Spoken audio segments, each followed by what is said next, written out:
Okay, I'm a little laggy. Apologize. Because I'm downloading Diablo 4. I want to play tomorrow, so bear with my connection. I have been downloading since like yesterday. Okay, let's begin. We are gonna start off with the portfolio first, lah. Okay. So, where are my charts? What happened to all the charts? Oh yeah, because it's laggy. Okay. So let's go through the portfolio a bit. So quite a lot of stuff happened this week. We have closed out a few position. Wait, let me check NEM. NEM was last week. Okay, so we actually closed out Zim this week. Okay, so Zim, I'm not sure how much you guys get, but I managed to get about 4.7, which comes to about $14,700. But of course, this is not even including the earlier premium that we got. I forgot how much we got for earlier premium, 3,000 plus. Okay, $3,000 lah. So in fact, the profit on this trade alone is actually 17,000. So I believe my risk on this trade was about $4,000 or maybe $4,500. So it's quite a substantial run and substantial profit lah. Okay. Unfortunately, the toll brother, we cut the position immediately, almost immediately. We only held for like 9 days, 9 calendar days, and I lost about 3,007 there. But no biggie, because we gained so much from Zim that I don't really care how much I lost from Toll Brother lah. Okay, so the reason why I want to cut early is also you can see that the long call, right? The long call, the long put option. I managed to exit at about $1.02, which is still quite a substantial premium considering the original put option cost about $2.5 lah. Okay, meaning there's about 33%, 35% of the original premium left. So you want to minimize your loss in this way lah. Okay, because no matter what, right, this particular structure most likely is not going to earn sufficient profit really, mainly because of the strike price, which is at 115 lah. Okay, so let me just go through what I mean. This position was entered on the 6th of May and it was exited on the 15th of May. Okay, so now Toll Brother, if you were here yesterday, right, I went through quite briefly on this particular trade as well, on the reason why we exit.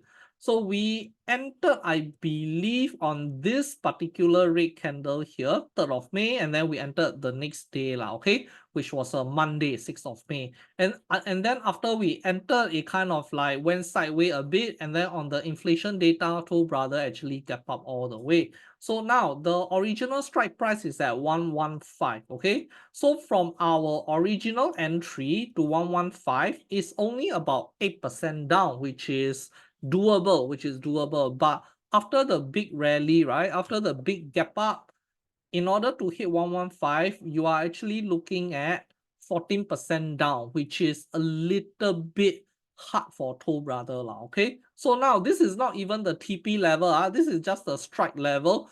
So even if the stock go back down to 115, right, you are still losing money, you know. So in order to actually make profit, the stock need to go probably to like $100 like that. So from that level to 100, right, it's about 25% downside, which is almost like sort of a little bit hard lah. Whereas if you are looking at about the original entry that we enter is about 20% down, it's still doable lah. Okay, with the earnings, it's still doable, but there is simply no reason to hold on to the option when it gap up here lah. So even if we do want to enter the trade again, which we did, we will adjust the strike price to a little higher, because now that the stock actually rally a bit really lah. Okay, so the new trade on Toll Brothers strike price for 130 for that very same reason lah.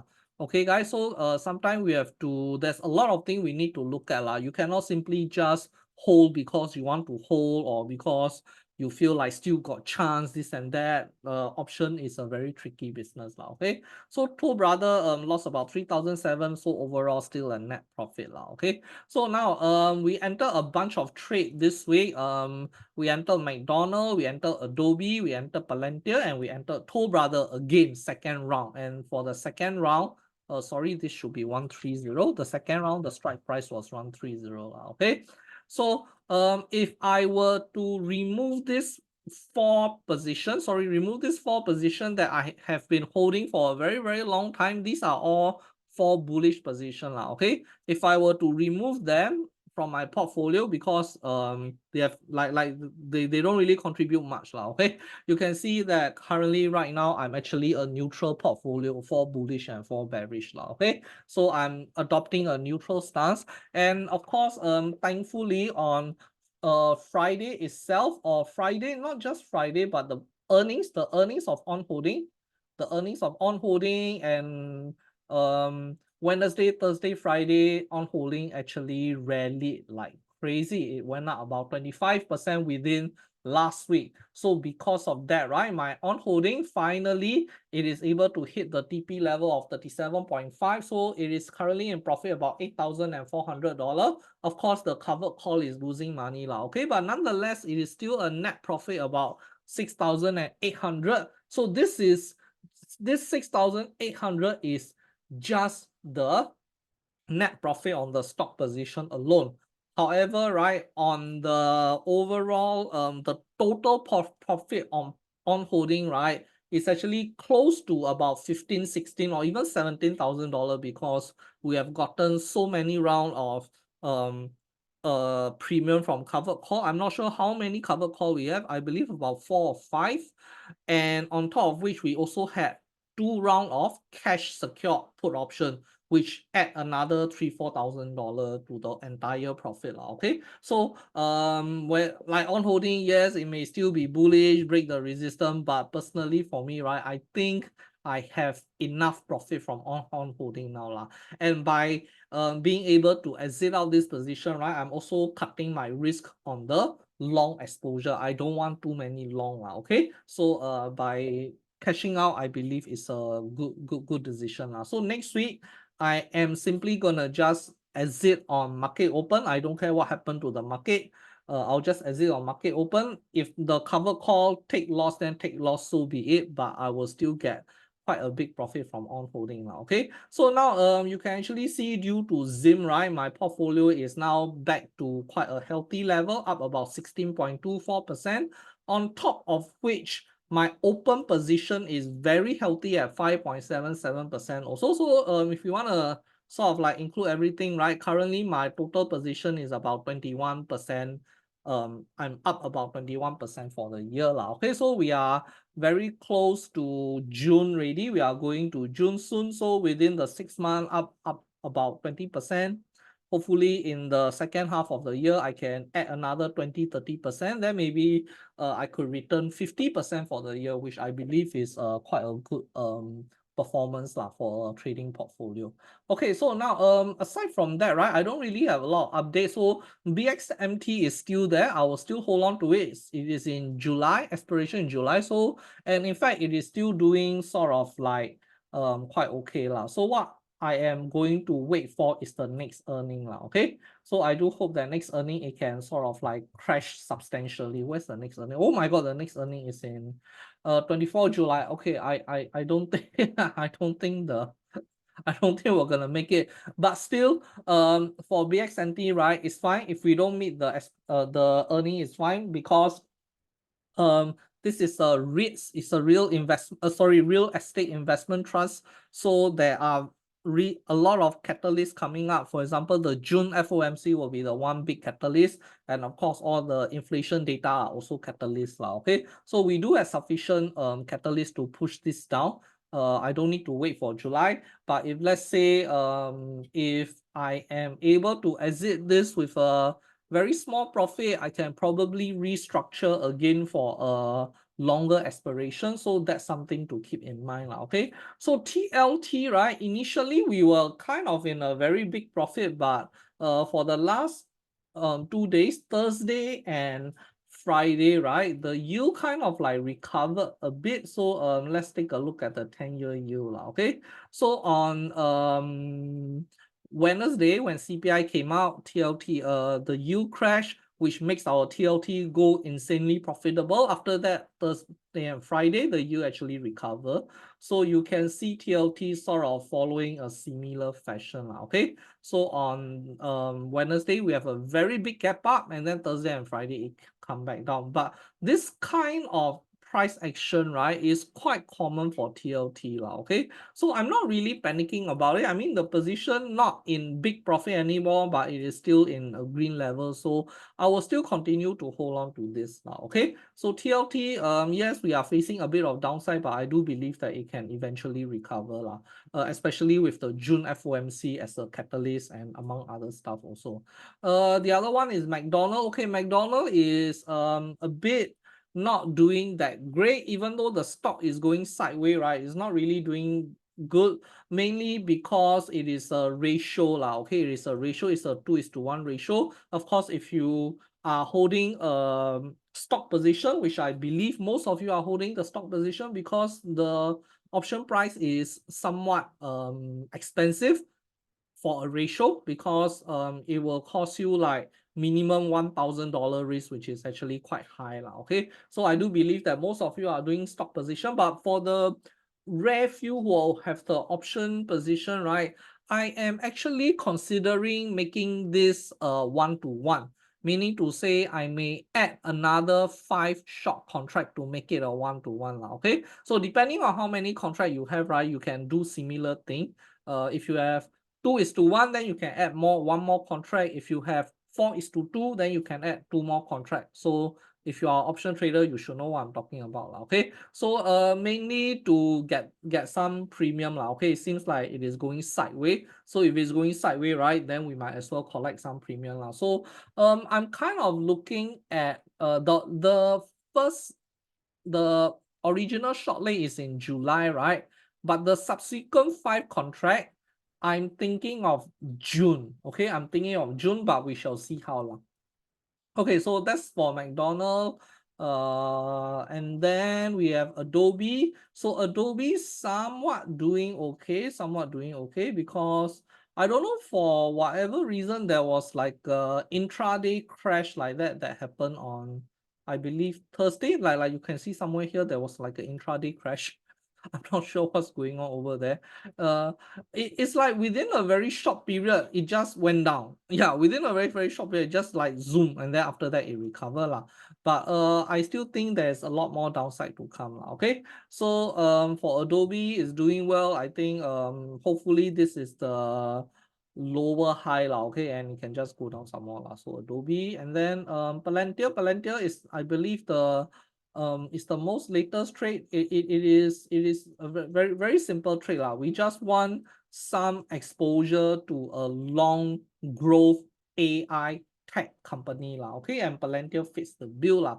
So I'm also hoping that Palantir kind of like get supported there, and then after that it can continue to recover lah. Okay, previously resistant, support, like a double bottom, triple bottom. I don't know lah. Okay, I don't know lah. But I mean, the technicals I don't know, but fundamentally this company is still very strong because it actually beat the earning expectation lah. Okay, it actually beat the earning expectation and raised the guidance, but I think the reason why it came down was mainly due to yields and among other stuff lah. But let's say if the yields come down, if let's say Federal Reserve say want to cut, then I will think the earning beats and the raising of the guidance, right, it will actually start to kick in now. Okay, so I believe here what happened is that the market feel that, okay, yeah, you beat your earning, you raise your guidance, but if the rates remain high, right, then most likely your company not gonna earn a lot of profit anyway. And then when Federal Reserve come in and say, oh, we are going to cut rate or whatever, right, then all the Palantir investor will be like, oh shit, we were wrong previously, and then all the buyer come in, and then it will start to rally very aggressively lah. Okay, so that's something that I think and I hope it will happen. So next, Toll Brothers. So this is the re-entry. This is the second entry. So I'm not gonna go through so much on the fundamental or whatever about the Toll Brothers. Okay, so we are basically trying to catch the top, but not just that, right? The earning is actually next Tuesday lah. Okay, next Tuesday after market hour. So we got Monday, and then after that we got Tuesday, then earning ready. Also that earning is same as Zim, but I believe Zim is pre-market lah. Okay, Zim is 21st May, but it's pre-market. But I mean we are out of Zim already lah. Okay, so let's like leave it alone lah. If it chung up some more, then good lah. But I think we have gotten significant profit from Zim already. So yeah, so I believe I cover majority of the position here lah. Okay, so AMR also I'm still holding lah. I'm still holding until like we meet our profit target, probably around 260 or 250, 240, around that level. Okay, so if I once again, right, if I remove this 4 long-term position that I've been holding, my portfolio is actually quite neutral. So I'm not really going for like super bear or super bull. Okay, so that's basically what I have. So next, right, in the upcoming week, we have Jerome Powell speaking at early in the morning, like 3:30 a.m. in the morning. I don't know what he doing lah.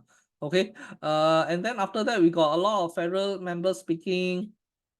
And then we have the existing home sale. The existing home sale is quite important lah, okay? Because we need unlike building permit and unlike new home sales, right? We actually need the existing home sale to spike up, or at least it increase higher lah. And the reason is that when existing home sales start to increase, right, it is adding supply to the market, because now all the new home, they have to fight with the existing home lah, the resale lah, for like there's a lot more volume in the market lah, and probably and maybe the resales are a lot cheaper than the new homes, right? Then maybe all the new home, the new home seller, right, the home builders who are building all the new home, maybe they might start to lose out certain sales ready lah. Okay, so this is quite important. We want to see this spike up. And then right after that we have FOMC minutes. So I'm not really like a big fan, or I don't really care about FOMC minute. A lot of people care about it, but I mean FOMC minutes are the minutes from the previous FOMC. So if you read through the FOMC statement, right, then you probably know what's going on already lah. Okay, so I don't think FOMC meeting minutes actually move the market lah. Next we have S&P Global Composite Manufacturing Service. So now this is S&P Global, okay? So the one that we are always looking at is ISM. So ISM is only specific to US, but this S&P PMI is actually a global lah. So if you want to take a look at it, it's fine also. But if let's say the global also go into contraction, right, become below 50, then most likely we may have a global recession on coming in lah. Okay, so then after that we have new home sales. So new home sales are the new home lah. Okay, so unlike the existing home sales, right, what we want to see is the new home sales going down. So it's the opposite of existing home sales. Okay, and then of course we have the building permits, the final number. Then on Friday we have durable goods, but durable goods I don't really care lah. Okay, so quite important stuff, mainly the existing home sales and the S&P PMI lah. So now on earnings also, I think I covered earnings just now. We have Toll Brother on Tuesday after market close, but before market there's Zin also. Some of the stuff that we don't really have position, but still important nonetheless. Palo Alto is quite important. It is a cybersecurity tech counter. Urban Outfitter is also quite good to look at, because we are looking at retail sales now. Okay, if we see things like Macy, Urban Outfitter start to crash, Lowe's all start to crash, right, then retail spending and consumer spending, consumer saving is a bit weak already. It may sort of let us know that, oh, actually the economy is not so strong as we think lah. Same thing for Target. And of course, the big one is Nvidia lah. Okay, so I'm not really gonna play Nvidia. The implied volatility is crazy. The IV is crazy, so I'm not gonna play it. If you wanna play Snowflake, you can play, but Snowflake, it did not really do well last time. In fact, I was looking at Snowflake and Palantir, so I decided to go for Palantir instead of Snowflake, okay? Because Snowflake is still actually loss-making. They are actually loss-making quite bad. The margin is improving, but it's still loss-making, okay? So I'm not really sure how are they going to turn profitable. Is a bit they are narrowing their loss. They are somewhat narrowing their loss. So maybe they are on their way lah. Okay, maybe they are on their way on trying to be profitable. Gross margin is still okay, but the net margin a little bit okay lah. It's improving lah. Hopefully one day can go positive lah. Okay, so let's see the sales number also. Are they able to become profitable without hurting their sales? In fact, yes, you can see they are hurting in terms of sales, because in the past they have 100% growth, 100% growth, 100% growth, then suddenly 69%, 35%, and then I think for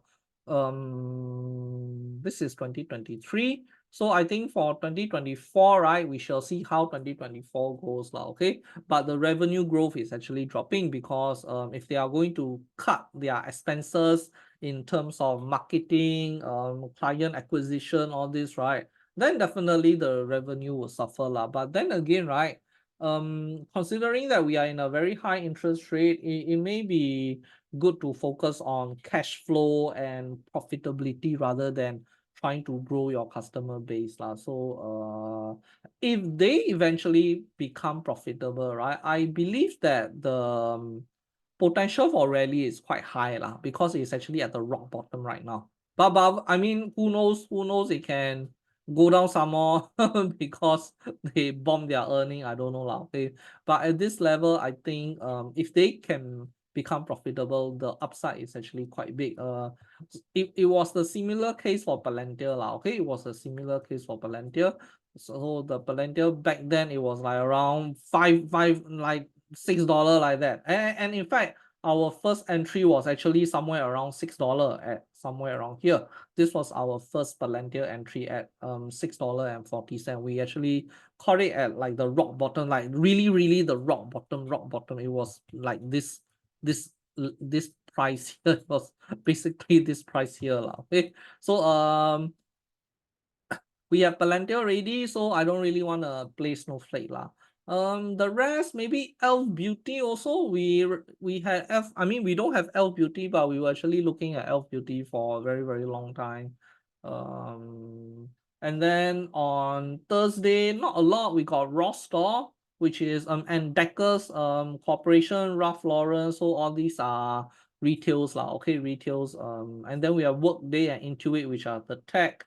Aside from that, nothing much really lah. Okay, so earnings wise, the big one is Nvidia. The one that we have position is Toll Brothers, so those two good to look out for those lah. Okay, so now that I have covered majority of the stuff here, so going into the future, right, because currently I already have a 4-4 position, meaning to say I have a 8 position portfolio. Everything on my portfolio is doing well, so I not really going to have very aggressive trades in the upcoming week, but I do have some stuff on my watch list also that I'm looking at lah. Okay, so in the coming week, right, most likely Toll Brother, either we're gonna profit massively or we're gonna take a loss lah. Okay, so Toll Brother may be gone, so we may need to find a short position to replace Toll Brother. My on holding will be gone, but I'm not looking to replace on holding with any longs lah. Okay, so then maybe SEMrush, I'm not quite sure. On Friday it was doing quite okay. So let's see if it can rally higher or not lah. Okay, something like Zim like that. The next earnings is in 6 August. We probably won't make it for that earnings lah. So most likely I will see how if it start to decay quite aggressively, right, then I may just TP with whatever profit that I have lah. Okay, so now a few things that I'm looking at for next week. So McDonald, I'll mention again, because we have a 2-to-1 ratio, right, I'm gonna make it 1-to-1 lah. Okay, in order to reduce risk and take some premium. Some stuff that I'm looking at, I want to share copper.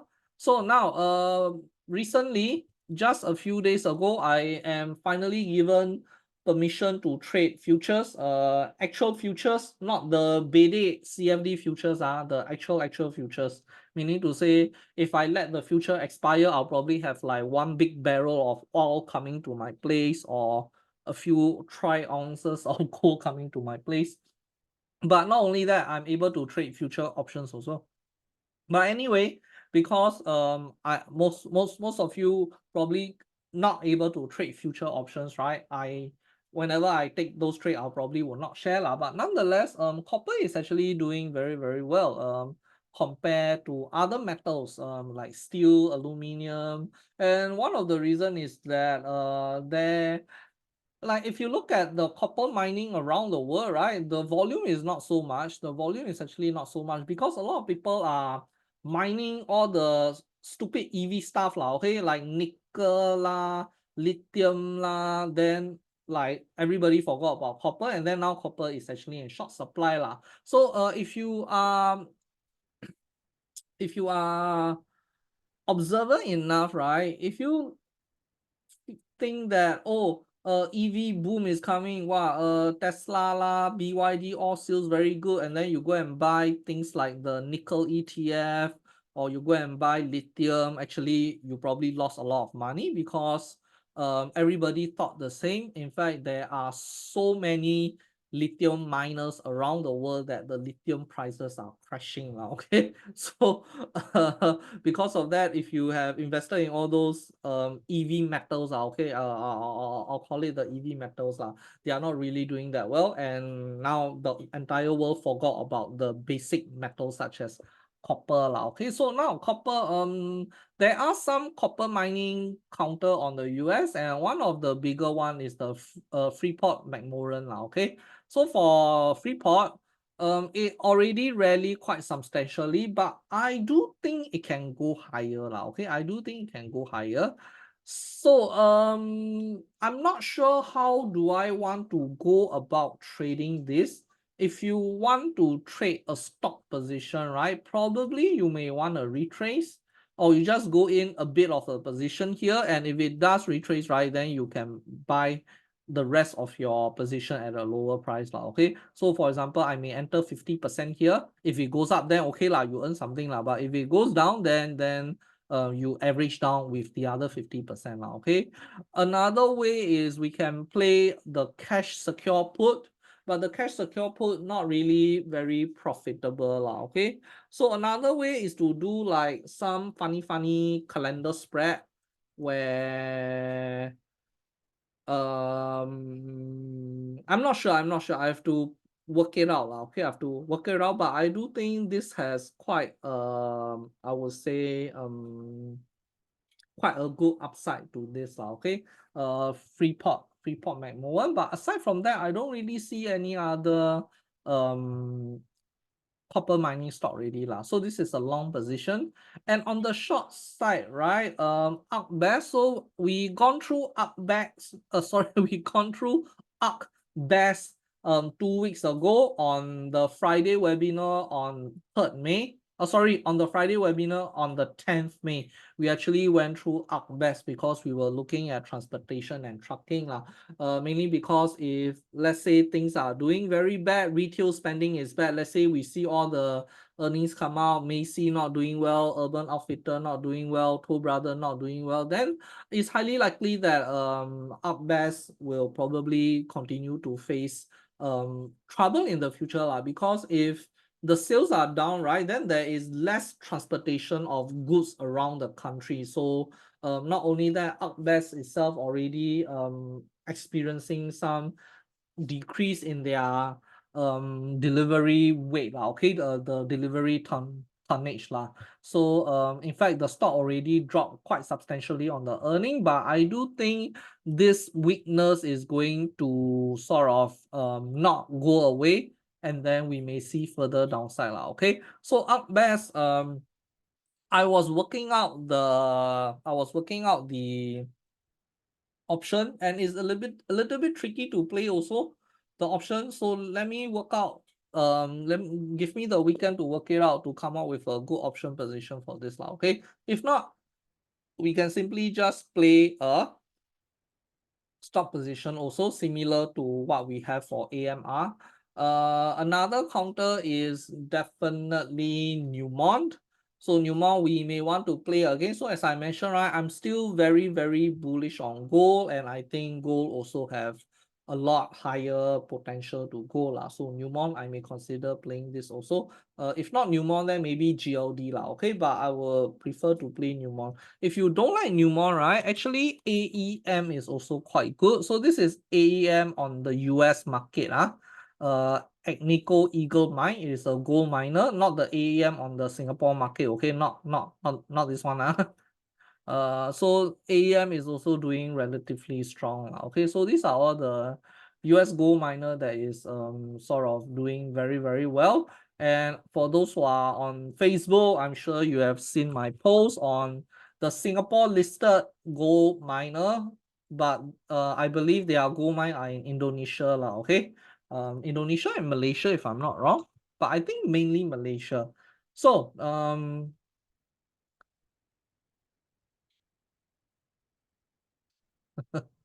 spend too much.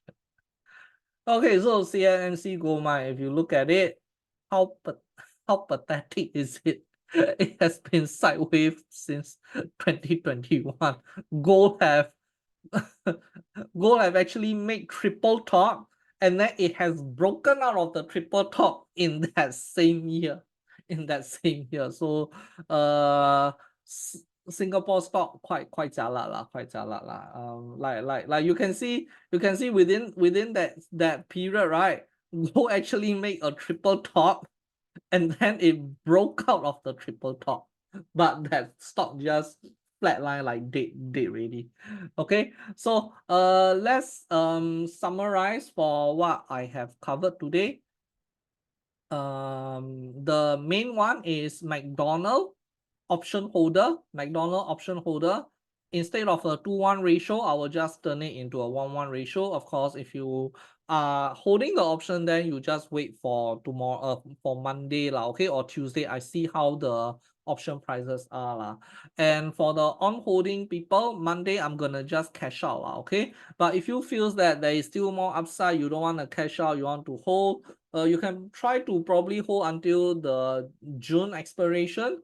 So if by June expiration on holding fall below 37.5, right, then most likely you're gonna get the premium for the options lah, okay, your covered call, but highly likely that your stock position, the stock profit will probably fall quite substantially lah, because currently it's at 38.12. The strike price is 37.5. So I do believe there's a bit of profit there also lah. So I will suggest just take the cash lah. Seriously we earn enough from on holding already, but not only that, we also have made enough money from on holding already. Okay, so now just to let you guys see, if I TP on holding next Monday, right, which is a 20th, let's say I TP at 38.1. I held this for 248 days. I held this for 248 days. And you can actually see my average trade duration now become 35. So if I remove this, my average trade duration is 31. So that one trade alone increased my average trade duration by 4 days, you know. Okay, so yeah. So McDonald and on holding, those are the two trades that I may update lah, okay. And then on the new trade portion, on earnings, Toll Brother on Tuesday after market, something to take note.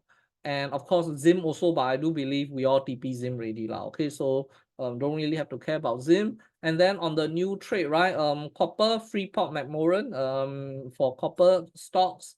And then on the short side, Upbest, the trucking sector short, we may create a short on this.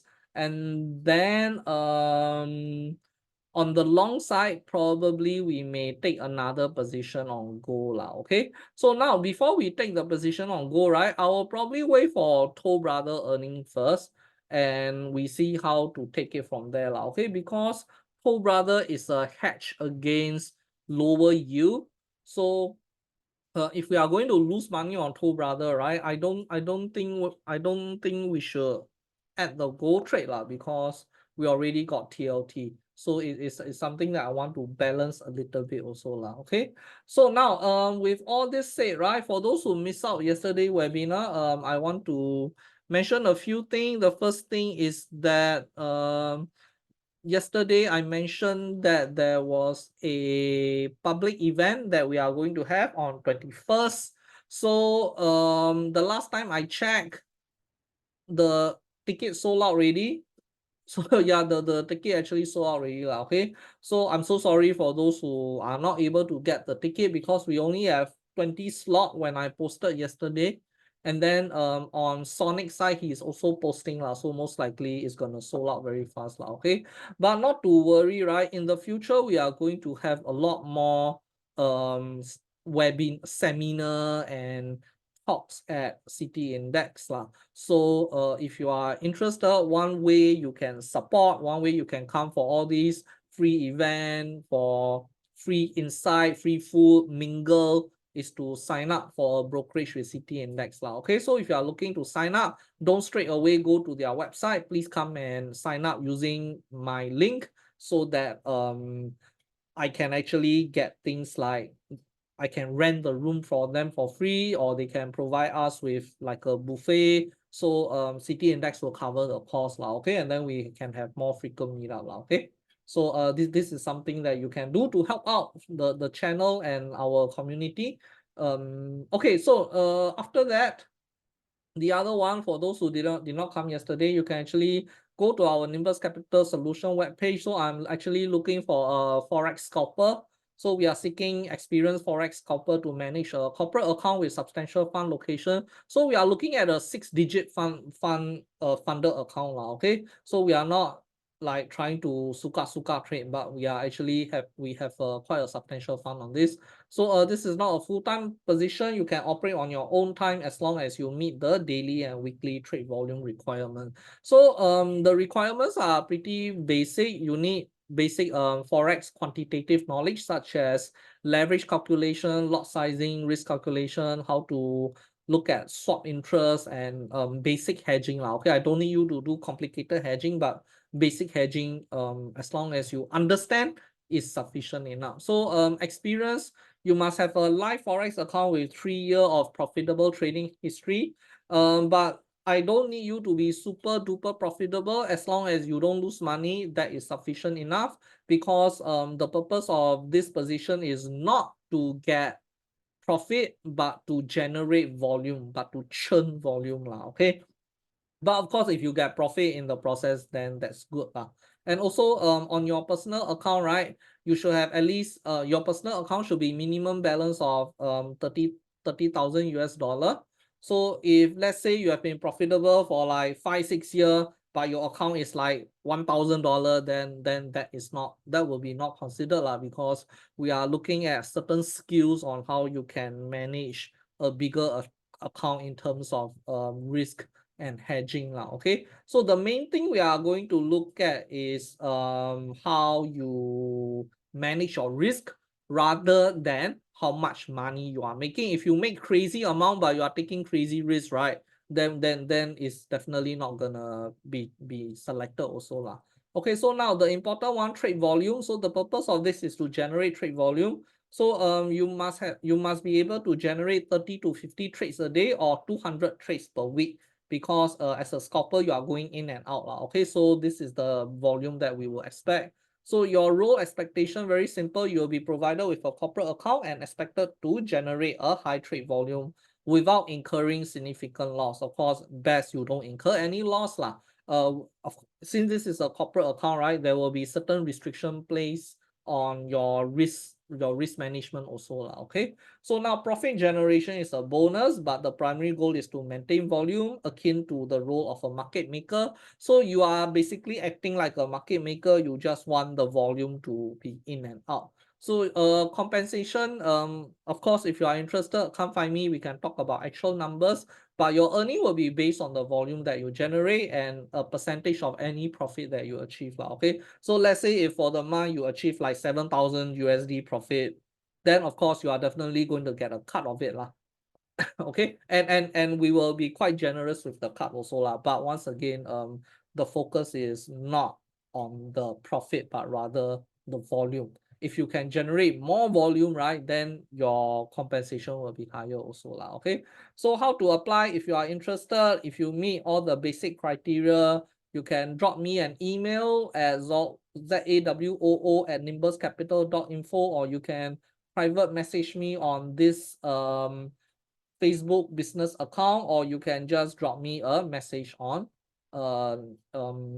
Discord channel lah. Okay, so that's all I have for today. All the best for next week. Have a good weekend and cross your finger for Toll Brothers. I'm hoping to get big profit lah. Okay, if we get big profit, I think our Q2 performance is very strong. If I get another 10K profit on Toll Brother, right? Because Toll Brother is a simple put, our profit is not capped, our profit is not limited. We can earn probably, I don't know, quite a lot lah. Okay, we just need to crash very big lah. Okay, so if that happen, right, I think I probably can get like 30% within the first half of the year, and that is a very good performance for me lah. Okay, so all the best for next week. My Diablo 4 almost done already, so I'm gonna take a break already lah. Okay guys, bye bye.